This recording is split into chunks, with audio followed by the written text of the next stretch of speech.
Hello friends, मेरा नाम अनुज है। चलिए देखते हैं सुप्रीम कोर्ट का रजनीश वर्सेस नेहा जजमेंट, जिसमें भरण पोषण के बारे में डिटेल से बताया गया है। काफ़ी महत्वपूर्ण जजमेंट है, आपको एक एक लाइन पढ़नी है इस जजमेंट की। चलिए गूगल में टाइप करते हैं सुप्रीम कोर्ट ऑफ इंडिया, उसके बाद एंटर मारते हैं, उसके बाद यहाँ पहुँचते हैं केस स्टेटस, उसके बाद केस नंबर, और केस नंबर में यहाँ सेलेक्ट करते हैं केस टाइप। तो इसका केस टाइप है क्रिमिनल अपील। केस नंबर है इसका 730 और साल है 2020। कैप्चा कोड भरते हैं, सबमिट करते हैं।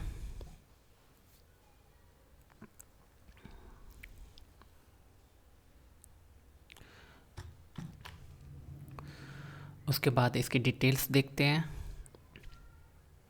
डिस्पोज्ड यानी कि यहाँ से सुप्रीम कोर्ट ने यहाँ से ख़त्म कर दिया इसको। इसमें जो बात दी है वो रजनीश है, तो रजनीश पति है इसमें, और जो प्रतिवादी है वो नेहा है यानी कि पत्नी, और प्रतिवादी में इनका बच्चा भी है यूने। चलिए इसके बाद देखते हैं कि कहाँ से केस आया है ये। तो ये आया है आपका बॉम्बे हाई कोर्ट से, जो कि नागपुर में है। चलिए देखते हैं जजमेंट। तो यहाँ पे ये जजमेंट लिखा हुआ है 4 नवंबर 2020 का ये जजमेंट है। क्लिक करते हैं।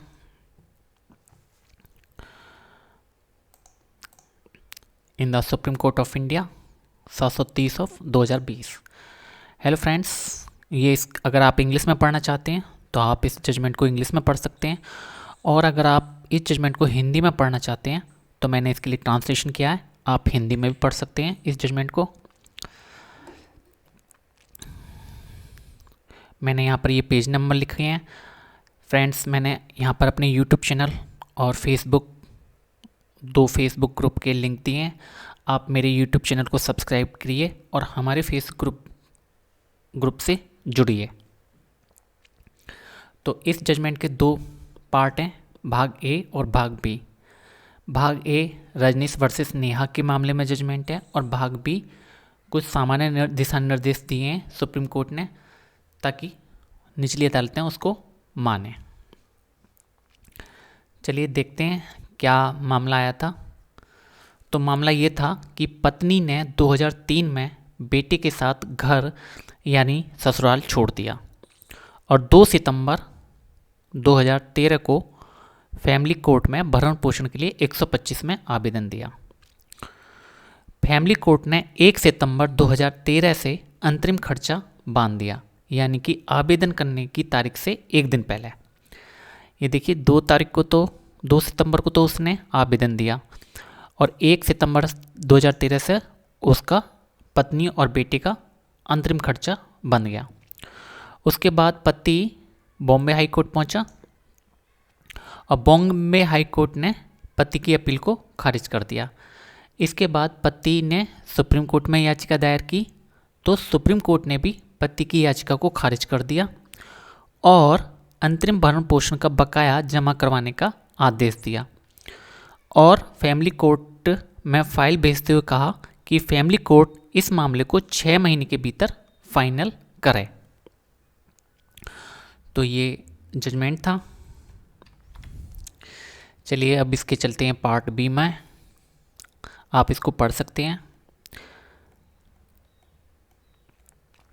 तो ये जो जजमेंट है, जो इसमें ज़्यादा ज़रूरी चीज़ है वो कुछ ये पार्ट्स हैं।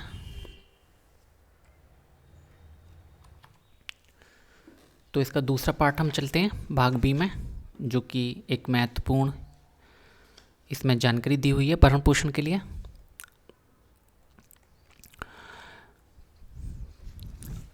भरण पोषण के लिए 5 केस किए जा सकते हैं।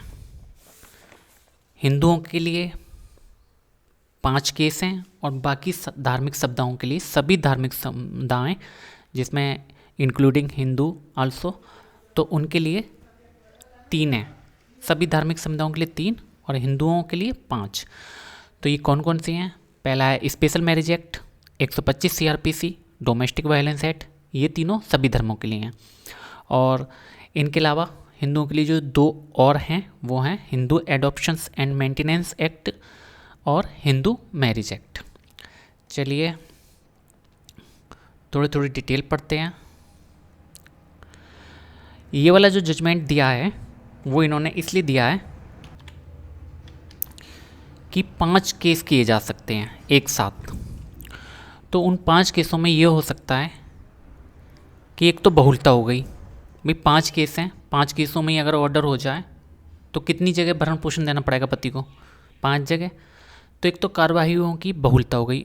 और ऐसा भी हो सकता है कि विरोधी बयान हो जाए। ऐसा भी हो सकता है कि किसी कोर्ट में जज को ये लगे कि भाई खर्चा ना दिया जाना चाहिए, किसी कोर्ट में जज को ये लगे कि भाई खर्चा देना चाहिए। तो परस्पर विरोधी आदेश भी हो सकते हैं। तो इसके लिए सुप्रीम कोर्ट ने कुछ नियम बनाए हैं जिसका निचली अदालतों को पालन करना है। सबसे पहले देखते हैं विशेष विवाह अधिनियम, स्पेशल मैरिज एक्ट 1954। तो यहाँ पर है कि जो अंतरिम भरण पोषण की राशि है, जहाँ तक संभव हो पति को नोटिस की तामील की तारीख से 60 दिनों के भीतर निपटाया जाए। इसकी धारा 37 है, वो कहती है कि अगर आवश्यक हो तो पति की संपत्ति पर भी जुर्माना लगाकर अंतरिम भरण पोषण या भरण पोषण की व्यवस्था की जानी चाहिए। अच्छा, यहाँ पर एक कारण वजह दी है कि पत्नी को खर्चा कब नहीं देना है, यदि वो पवित्र जीवन नहीं जी रही हो। इसका क्या मतलब है? या तो उसने दूसरी शादी कर ली या फिर उसका कैरेक्टर लूज है। दूसरा है HMA हिंदू विवाह अधिनियम। ये एक लिंग तटस्थ प्रावधान है जहाँ पति या पत्नी दोनों ही भरण पोषण का दावा कर सकते हैं।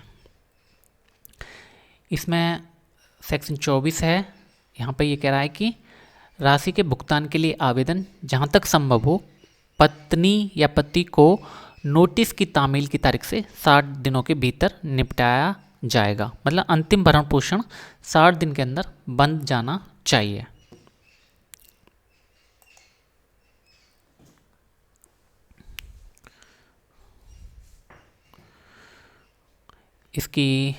इसमें धारा 25 है, एक मुश्त गुजारा भत्ता और भरण पोषण। तो यहाँ पे भी इन्होंने कहा है कि अगर पत्नी पवित्र नहीं है, ठीक है, तो उसको कोई खर्चा नहीं दिया जाएगा। या पति ऐसा है जिसने किसी और महिला के साथ संबंध बना रखे, तो उसको भी, अगर वो पत्नी से मांग रहा है कोई खर्चा, तो उसको भी कोई खर्चा ना दिया जाएगा। तो यहाँ पर चरित्र को इम्पोर्टेंस दी गई है, महत्ता दी गई है कि अगर चरित्र ठीक है तभी खर्चा दिया जाएगा, वरना नहीं। उसके बाद चलते हैं HMA। इसमें ये सेक्शन 18 है, आप देख सकते हैं, आप पढ़ सकते हैं इसको। यहाँ पर जो एक सब सेक्शन है, धारा 18 का जो सब सेक्शन 3 है, उसमें क्या है कि एक हिंदू पत्नी अपने पति से अलग निवास और भरण पोषण की हकदार नहीं होगी यदि वह बच्चलन है या किसी अन्य धर्म में परिवर्तन करके हिंदू नहीं रहती है। तो यहाँ भी चरित्र को महत्ता दी गई है। अच्छा, HMA में क्या है कि केवल पत्नी भरण पोषण की मांग कर सकती है। यहाँ पे हम डालते हैं सेक्शन 9 का मुकदमा डालते हैं, तो उसमें क्या कह रहा है कि हिंदू विवाह अधिनियम HMA की धारा 9 से 14 के तहत भरण पोषण के लिए पत्नी का दावा सिर्फ मुकदमे के लंबित रहने के दौरान ही रहेगा। मतलब जिस टाइम तक मुकदमा चल रहा है केवल उसी टाइम तक उसको इन धाराओं में खर्चा दिया जाएगा। जैसे ही मुकदमा ख़त्म होता है वो खर्चा आप अपने आप देना बंद कर दें, उसको कोई खर्चा नहीं दिया जाएगा। HMA की धारा 19 में प्रावधान है कि एक विधवा बहू अपने ससुर से भरण पोषण का दावा कर सकती है। ठीक है, पति से तो कर ही सकती है, लेकिन विधवा बहू अपने ससुर से भी भरण पोषण का दावा कर सकती है।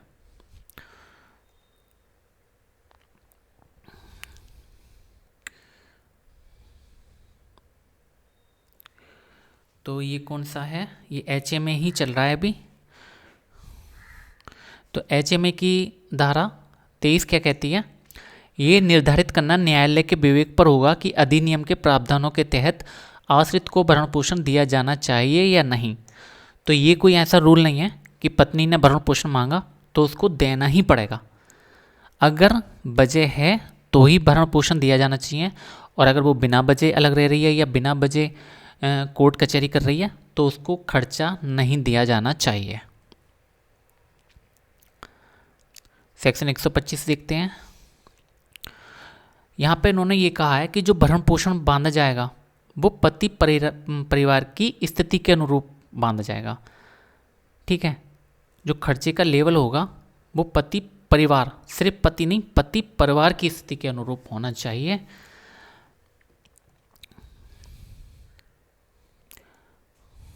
दो 2001 में 125 में संशोधन हुआ था। उसके बाद जो खर्चा दिया जाता था 500 रुपये, उसको हटा दिया गया था। यह है कि अब कितना भी बांधो पति परिवार की स्टेटस के हिसाब से, जो पति परिवार की स्थिति है उसके हिसाब से इसमें खर्चा बनेगा।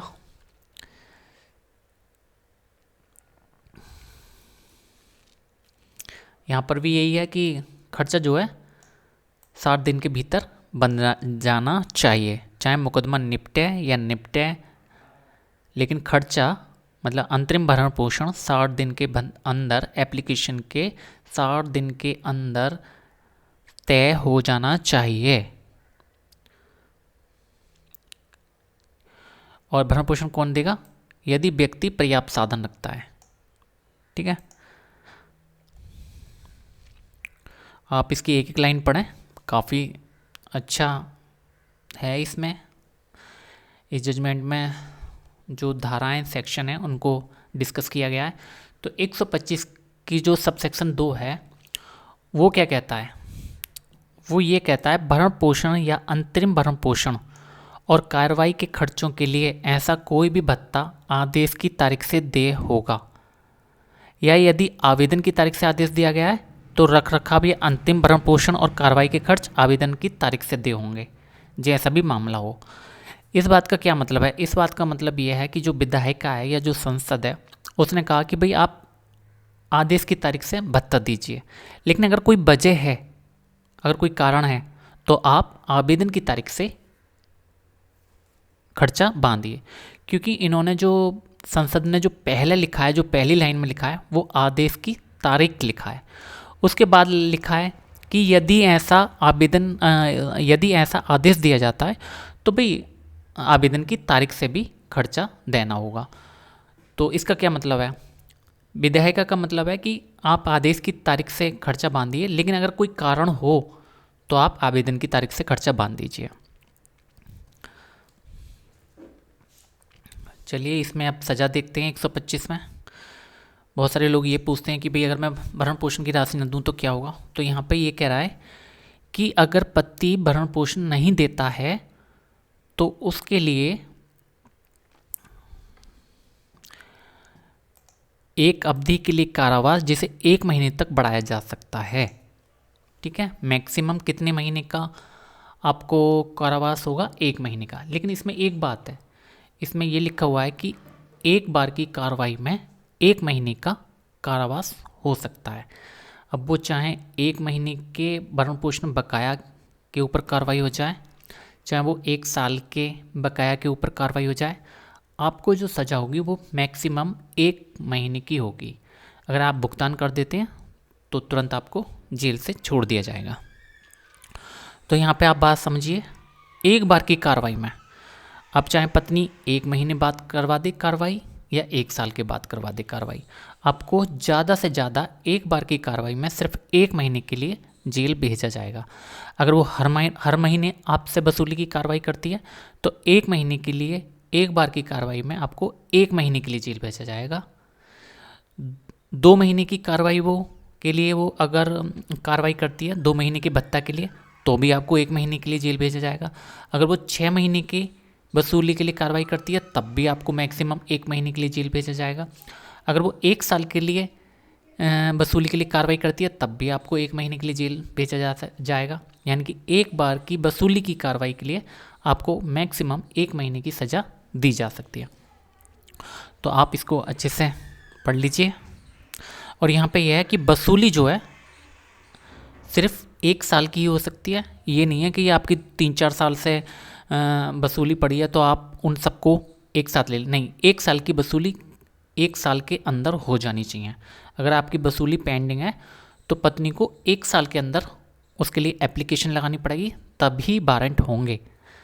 पत्नी की जब वसूली के लिए कार्रवाई करेगी, वसूली के लिए एप्लीकेशन होगी, तभी अदालत वारंट करेगी, उससे पहले खुद से वारंट नहीं करेगी, या कोई ऑटोमेटिक ऐसी कोई प्रोसेस ना है कि वारंट हो जाएंगे।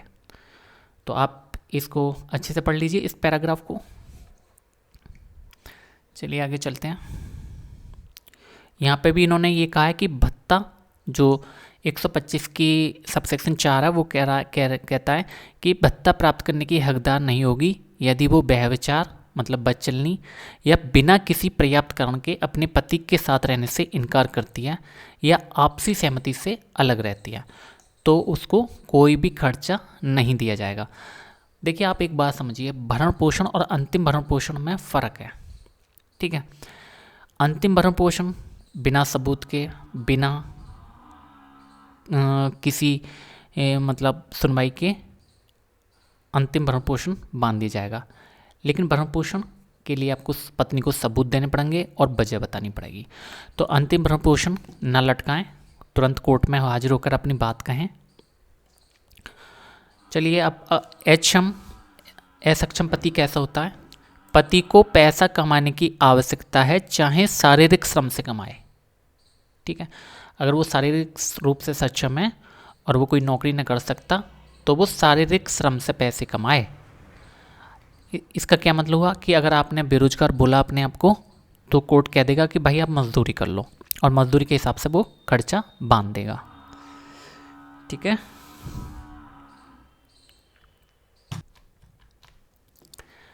तो 125 में उन मामलों को भी शामिल किया जाना है जहाँ पर औपचारिक रूप से शादी नहीं हुई है, फेरे नहीं हुए हैं, या जो शादी कही जाती है जो भी रीति रिवाज हैं वो नहीं हुए हैं, केवल लिव इन रिलेशनशिप में रह रहे हैं, एक साथ रह रहे हैं, तो विवाह का सख्त प्रमाण भी इसके लिए ज़रूरी नहीं है। बस अगर साथ भी रह रहे हैं एक लंबे समय तक तो आपके खिलाफ इसमें मुकदमा चल जाएगा। चलिए अगला है डीवी अधिनियम, घरेलू हिंसा। इसमें एक साझा घर की परिभाषा दी गई है कि साझा घर में रहने वाले ही लोग एक दूसरे के ऊपर घरेलू हिंसा का मुकदमा कर सकते हैं। तो धारा 2F है कि किसी भी समय एक साझा घर में एक साथ रहते हैं उनके संबंध को घरेलू संबंध माना जाएगा, यानी कि एक घर में लोग साथ रहने चाहिए तभी उनके ऊपर घरेलू हिंसा का मुकदमा चल सकता है। डीवी की धारा 3 घरेलू हिंसा को एक लिंग तटस्थ परिभाषा देता है।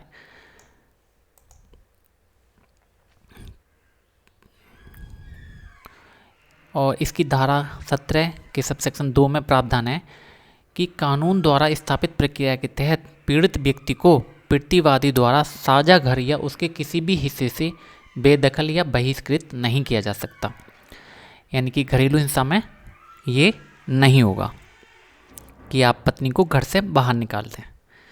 अगर वो चली गई है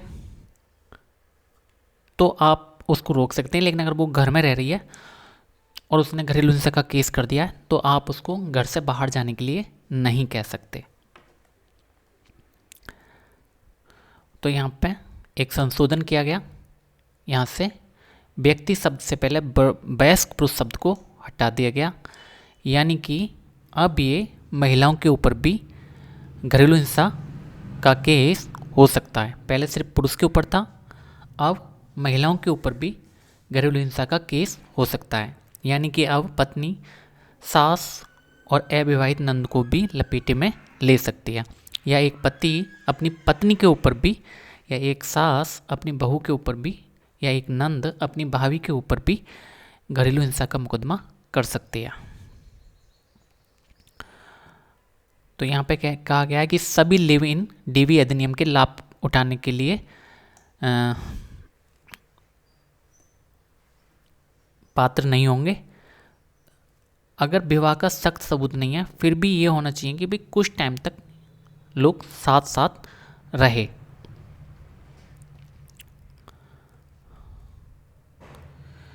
ठीक है, भरण पोषण का मतलब ये नहीं है कि सिर्फ घरेलू आवश्यकताएं पूरी हो जाएं, बल्कि भरण पोषण इससे ज़्यादा विस्तृत क्षेत्र है।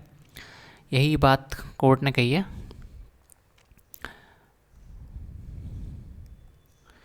ठीक है, आप इसको एक एक लाइन पढ़िए, काफ़ी इसमें अलग अलग जगहों पर केवल क्षणभंगुर या आकस्मिक रहने से ये एक घर साझा नहीं बन जाएगा। यानी कि क्या, कुछ समय तक एक घर में दो लोग रहे हों तभी उनके बीच में साझा घर वाला संबंध माना जाएगा, और उन्हीं लोगों में एक दूसरे के ऊपर घरेलू हिंसा का केस चल सकता है। घरेलू हिंसा का केस साझा घर में रहने वाले लोग एक दूसरे के ऊपर डाल सकते हैं। कोई आदमी अगर किसी अलग घर में रह रहा है, उसके ऊपर घरेलू हिंसा का केस नहीं चलेगा अगर आप साबित कर दें तो। अगर आपके भाई, आपकी शादीशुदा नंद कहीं और शहर में रह रही है, तो आप इसको सबूत दे के उनका नाम इस केस से निकलवा सकते हैं। लेकिन यहाँ पे एक बात और कही गई है धारा 19 में, कि बहू को घर से निकाला भी जा सकता है जब वो बूढ़े, वृद्ध, सास ससुर के खिलाफ अधिकार का दावा कर रही हो। तो सास ससुर को अगर ये है कि ये पाता है कोर्ट की उनने सास ससुर को परेशान कर रखा है, सास ससुर की कोई गलती नहीं है, तो वो कोर्ट उस बहू को घर से बाहर निकालने का आदेश भी दे सकती है। तो ऐसा नहीं है कि बहू का जो है सास ससुर के घर में परमानेंट अधिकार है, या जी अपरिहार्य जैसे टाला ना जा सके वो अधिकार है। उसको निकाला जा सकता है, अगर वो सास ससुर उससे परेशान है तो उसको साझा घर से भी निकाला जा सकता है। तो ये कोर्ट के ऊपर है। चलिए, मौद्रिक राहत जो रुपये पैसे की है, तो कैसी होनी चाहिए, जिसका पीड़ित व्यक्ति आदि है। मतलब जिस तरह से उसने जिस स्टेटस से ससुराल में वो अपना टाइम काट रही थी, पति के साथ वो अपना टाइम काट रही थी, उसी हिसाब से उसको खर्चा दिया जाएगा। और यहाँ पर एक और अधिकार भी है मजिस्ट्रेट को कि वो एक मुश्त भुगतान के लिए भी आदेश कर सकता है। घरेलू हिंसा के केस में एक मुश्त भुगतान भी वो करने का आदेश दे सकता है। यहाँ पे 20 की उपधारा, धारा 20 की उपधारा 6 में ये भी है कि मजिस्ट्रेट जो कंपनी है या जो सरकार है उसको भी सीधा आदेश दे सकता है कि पत्नी को पति के तनख्वाह से या सैलरी से कुछ हिस्सा वो पत्नी के खाते में सीधा भेज दे। जो पति का बॉस है, या जो पति का विभाग है, या जो पति की कंपनी है।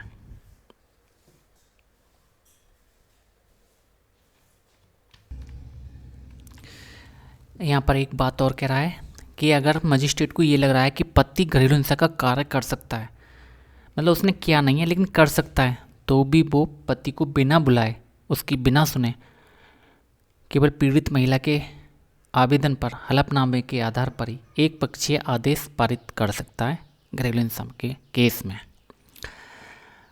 तो घरेलू हिंसा के केस में पत्नी को काफ़ी अधिकार दिए गए हैं।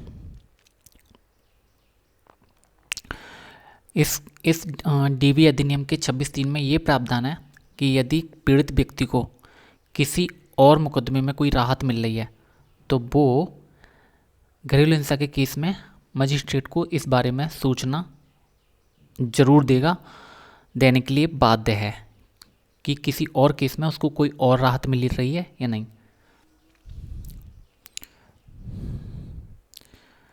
चलिए, एक दूसरे को काटने वाले क्षेत्राधिकार पर परस्पर विरोधी निर्णय देखते हैं। इसमें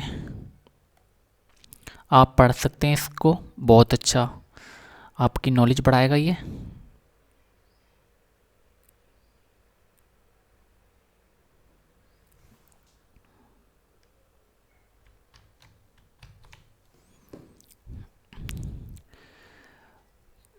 तो यहाँ पर कोर्ट ने निर्देश दिया था कि सीआरपीसी के तहत धारा 125 के तहत आवेदन को एचएमए की धारा 25(2) के तहत एक आवेदन के रूप में माना जाए और उसी हिसाब से उसका निपटारा किया जाए। मैंने इसमें अपने चैनल पे एक जजमेंट भी डाला है इसके लिए कि 125 के बाद एचएमए चल सकता है, लेकिन एचएमए के बाद 125 नहीं चल सकता।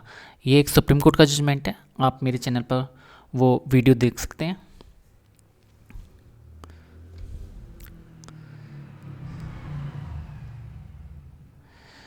तो यहाँ पे जो एक दूसरे को काटने वाले हैं, क्योंकि भाई भरण पोषण के मुकदमे यहाँ पे 5 किए जा सकते हैं, तो उसमें सुप्रीम कोर्ट ने ये कहा है कि हम निर्देश देते हैं कि बाद की भरण पोषण कार्रवाई में आवेदक पिछली भरण पोषण कार्रवाई और उसमें पारित आदेशों का खुलासा करेगा, ताकि न्यायालय पिछली कार्रवाई में पहले से दिए गए भरण पोषण पर विचार करे और उक्त राशि का समायोजन या सेट ऑफ करे।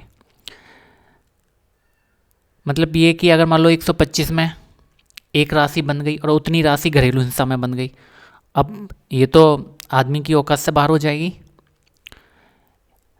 तो इसलिए ये कहा गया है कि वो अगले कोर्ट में भी जो बाद वाली कार्रवाई हो रही है उसमें ये बताए पत्नी कि पहले वो कितना खर्चा ले रही है या पहले केस में उसका कितना खर्चा बन चुका है, और ये कानून है, उसे बताना पड़ेगा। ये नहीं है कि वो उसकी मर्जी है, उसको बताना पड़ेगा कि वो पिछली कार्रवाई में कितने पैसे ले रही है। चलिए अंतिम भरण पोषण देखते हैं। अंतिम भरण पोषण भी यही है कि नोटिस की तामील की तारीख से 60 दिनों के भीतर निपटारा किया जाएगा।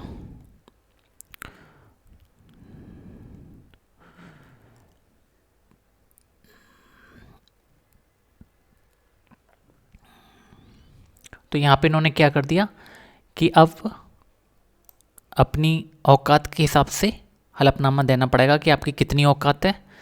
ये नहीं कि पत्नी ने कह दिया कि जी पति लाखों रुपए कमा रहा है और इतनी बड़ी संपत्ति है, कार है और मकान है और बिल्डिंग है, कोठी है। मोस्टली क्या होता है, वकील उन्हें बता देता है कि आपको ये कहना है, चाहे पति कमा रहा हो 10,000 रुपये, लेकिन वहाँ पर वकील उनसे बुलवाते हैं कि भाई 1 लाख रुपये से कम ना कहना है। मकान भले ही 100 गज में हो, उसको 1000 गज का बताना है, मतलब बड़ा चढ़ा के, ताकि खर्चा ज़्यादा बन चुके। तो यहाँ पे क्या किया है सुप्रीम कोर्ट ने ये कहा है कि भाई दोनों अपनी अपनी औकात बता दो। तो दिल्ली उच्च न्यायालय ने एक फैसला भी दिया था, पुनीत कौर बनाम इंद्रजीत साहनी की संपत्ति, आय और व्यय का एक हलफनामा दोनों पक्षों को देना चाहिए, एचएमए में, एचएमए में, डीवी अधिनियम में और सीआरपीसी 125 में, कि किसकी दोनों पक्षों की कितनी औकात है, ताकि सच्चाई पता लग सके। हालांकि ये एक तरह से मुकदमा पति के पक्ष में ज़्यादा फायदेमंद है, क्योंकि पत्नी जो है अनाप शनाप पति की कमाई बताती थी कि भाई इतना कमा रहा है, इतना कमा रहा है, इतनी संपत्ति का मालिक है। तो यहाँ से पति पक्ष को काफ़ी फ़ायदा है, ये सही हुआ है। तो यहाँ पे संलग्न दिए हैं जो लास्ट के पेजों में है, वो आप देख सकते हैं किस तरह से इसका परफॉर्मा है। ठीक है, मेघालय राज्य में अलग है, वहाँ पर बेटियाँ घर की मालकिन होती हैं, तो वहाँ पर अलग परफॉर्मा दिया हुआ है, अलग टेम्पलेट है उसके लिए।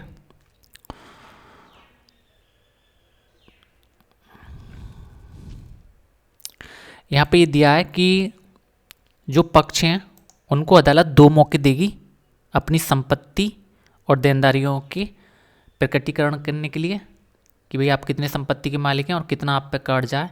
इसकी अदालत जो है प्रतिवादी को 2 मौके देगी। आप 2 मौके में जाके आप ज़रूर अपना जवाब दाखिल कर दीजिए।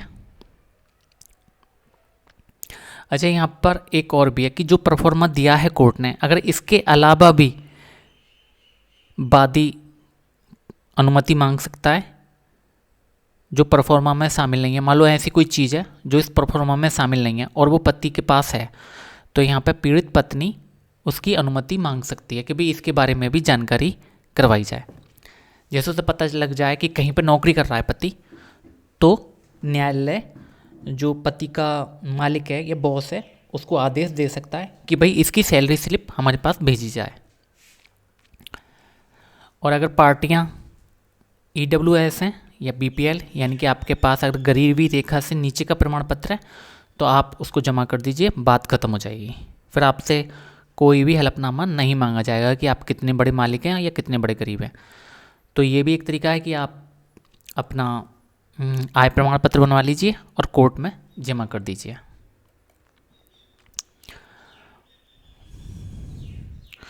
तो जो स्थायी गुजारा भत्ता है, जो परमानेंट एलुमनी है, उसमें विवाह की अवधि भी एक महत्वपूर्ण कारक होगी। जब परमानेंट एलुमनी दी जाएगी कि भाई कोई आदमी 10 साल के बाद अलग हो रहा है तो उसको ज़्यादा एलुमनी दी जानी चाहिए, और कोई 1 महीने ही रहा और बच्चे भी ना है तो उसको कम एलुमनी दी जानी चाहिए। अच्छा, बहुत से पति ये कह देते हैं कि भाई पत्नी शिक्षित है और अपना भरण पोषण कर सकती है। तो कोर्ट ने कहा कि भरण पोषण के दावे का ये कोई जवाब नहीं है। शिक्षित है और नौकरी पेशा है, ये दोनों बात अलग है। तो आप ये कि पत्नी शिक्षित है, पढ़ी लिखी है और हम खर्चा न देंगे, ये आपकी बात नहीं चलेगी।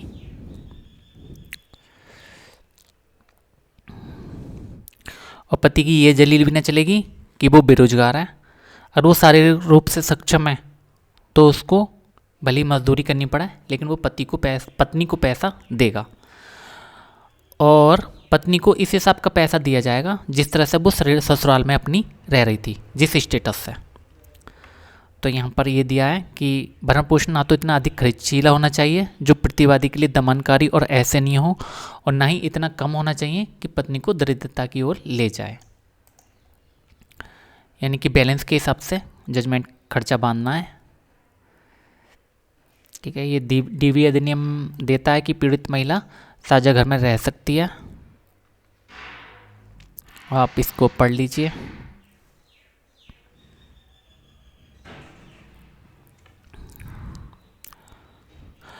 अगर आप ये दलील देते हैं कि पत्नी कमाने में सक्षम है तो ये भरण पोषण कम करने का आधार नहीं होगा, या पत्नी कमा रही है तो भी भरण पोषण कम करने का अधिकार नहीं होगा।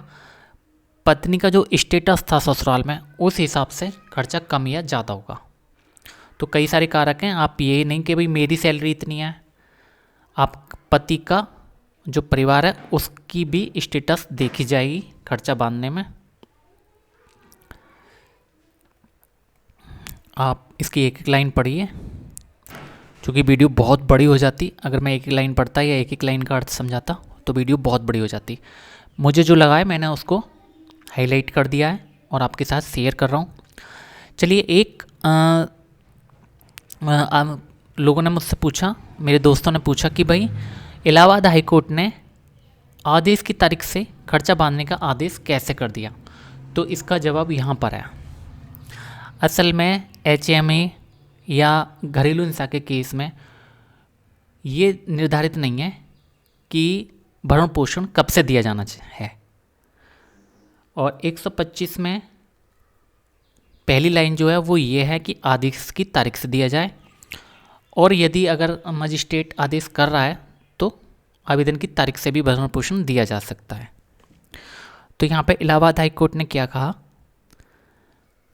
उसने सुप्रीम कोर्ट की बात नहीं मानी, बल्कि उसने विधायिका या संसद की बात मानकर, विवेकाधिकार है उसके पास, चाहे तो वो आदेश की तारीख से बांध सकता है, चाहे आवेदन की तारीख से बांध सकता है। आवेदन की तारीख से बांधेगा तो उसे वजह बतानी पड़ेगी, और आदेश की तारीख से बांधेगा तो उसे वजह बताने की कोई ज़रूरत नहीं है। तो यहाँ पर जो इलाहाबाद हाई कोर्ट ने बांधा था उसका जवाब यहाँ पर है कि जो कानून है, जो प्रायोरिटी है 125 में, वो आदेश की तारीख से बांधने के लिए है। लेकिन उन्होंने एक छूट दी है, फ्लेक्सिबल बनाया है कानून को, कि अगर आवेदन की तारीख से भी बांधता है जज तो बांध सकता है, लेकिन वो कारण बता दे। और बाकी जो HMA है, हिंदू मैरिज एक्ट और घरेलू हिंसा की धारा है, उसमें तारीख का कोई जिक्र ही नहीं हुआ है कि आवेदन की तिथि से बनेगा, आदेश की तारीख से बनेगा, या जो नोटिस हैं उनके तामील की तारीख से बनेगा। तो ये इसके बारे में साइलेंट है। 125 दो तारीख बताता है, आदेश की तारीख और आवेदन की तारीख। लेकिन वो आवेदन की तारीख बताता है तो कहता है कि भाई कारण बताओ, वरना नॉर्मली वो ये कहता है 125 का सबसेक्शन 2 कि भाई आदेश की तारीख से ही खर्चा आप बांधो। तो यहाँ पर ये जवाब है कि निचली अदालत या हाई कोर्ट सुप्रीम कोर्ट के आदेश मानने के लिए बाध्य नहीं है। उनका वो बाध्य हैं जो विधायिका है या जो संसद है उसका कानून मानने के लिए बाध्य हैं। अगर इलाहाबाद हाई कोर्ट ने आदेश की तारीख से बांध दिया तो सुप्रीम कोर्ट उससे ये नहीं कह सकता कि भाई आपने ऐसा क्यों किया, क्योंकि जो संसद है उसका कानून ये है।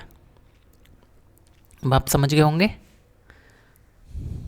कि इलाहाबाद हाई कोर्ट ने ऐसा क्यों किया, क्योंकि उसके पास पावर है ये करने की, उसे सुप्रीम कोर्ट रोक नहीं सकता इस बात के लिए।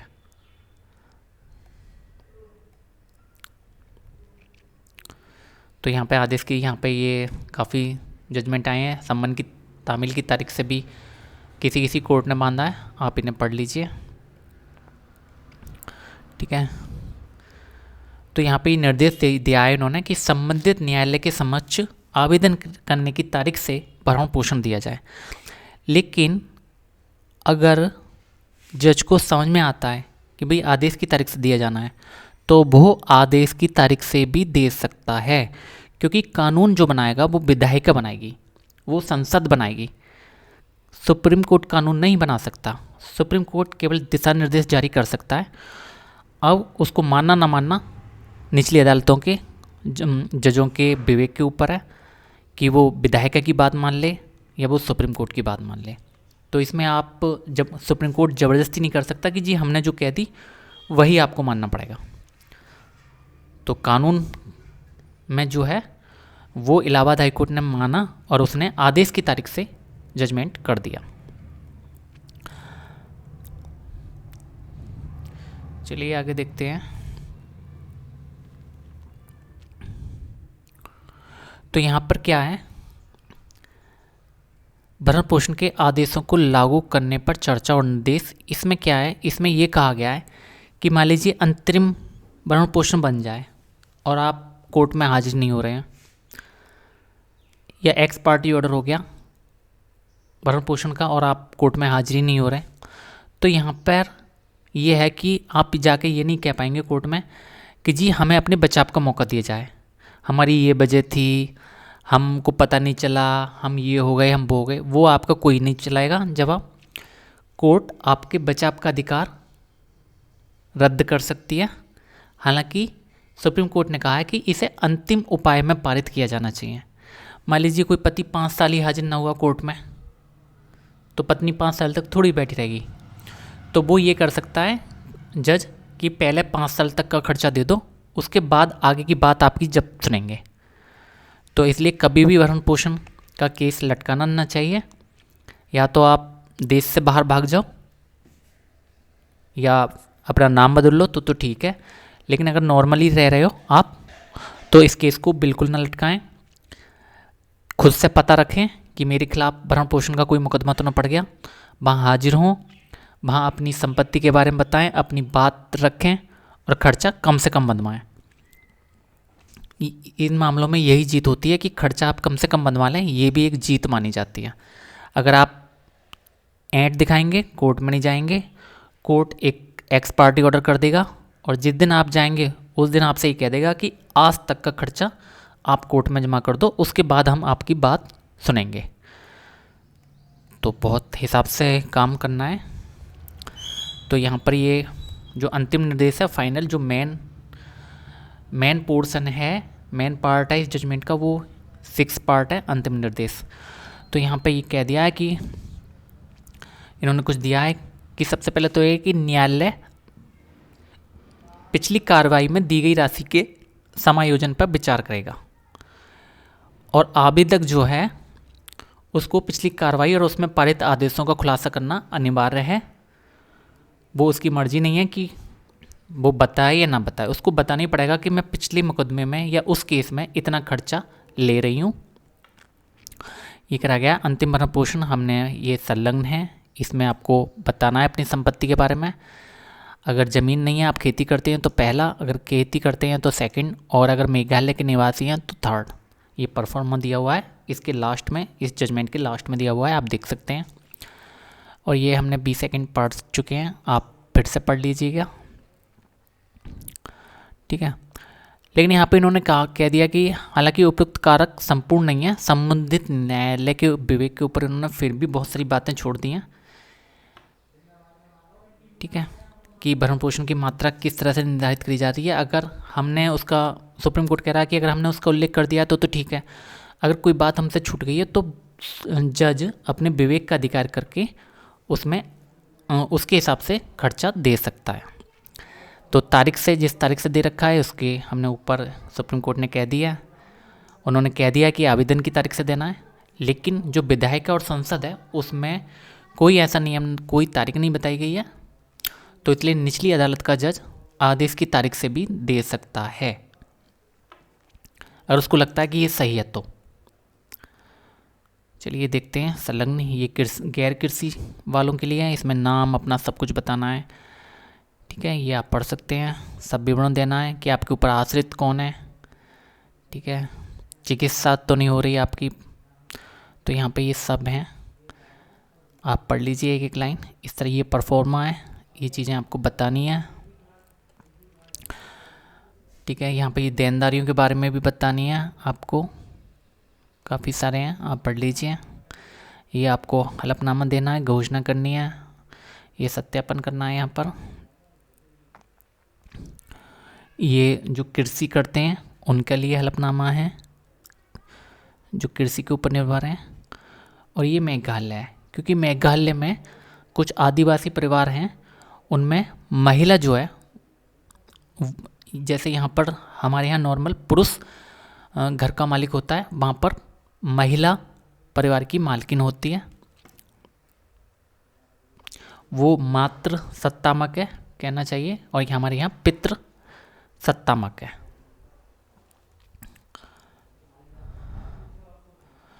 तो हेलो फ्रेंड्स, एक बार मैं फिर से कहना चाहूँगा कि ये जो रजनीश वर्सेस नेहा में जो पति रजनीश ने गलती करी, वो ये करी कि उसने अंतिम भरण पोषण लटकाया, और अंतिम भरण पोषण लटकाने से कोई फ़ायदा नहीं हुआ। उसको उस डेट तक, जब तक वो मामला सुप्रीम कोर्ट में गया, उस डेट तक ये आदेश कर दिया गया कि आप आज की तारीख तक आप पहले भरण पोषण दीजिए, उसके बाद आपका कोर्ट फैमिली कोर्ट में चलेगा, वहाँ आपको सुना जाएगा। तो मेरी सलाह यही है कि अंतरिम भरण पोषण को मजाक में न लें, हल्के में न लें। भरण पोषण वाले मुकदमे बहुत भारी होते हैं, इनको आप सीरियस लें, और पैसों के लिए ही ये सारे मुकदमे किए जा रहे हैं। जैसे ही अंतिम भरण पोषण बंधे, आप पता रखिए पहले बात तो कि ये केस आपकी पत्नी ने डाल दिया या नहीं डाल दिया, ये आपकी जिम्मेदारी है पता करना। और जैसे ही कोर्ट कार्रवाई हो, आप तुरंत पहुंच के अपनी बात रखिए, वरना इन केसों में इतना ज़्यादा खर्चा बन जाता है कि पति के लिए देना बहुत मुश्किल हो जाती है। आप अपनी बात कहिए और कम से कम खर्चा बनवाइए, यही इन मामलों में जीत है आपकी। Thank you.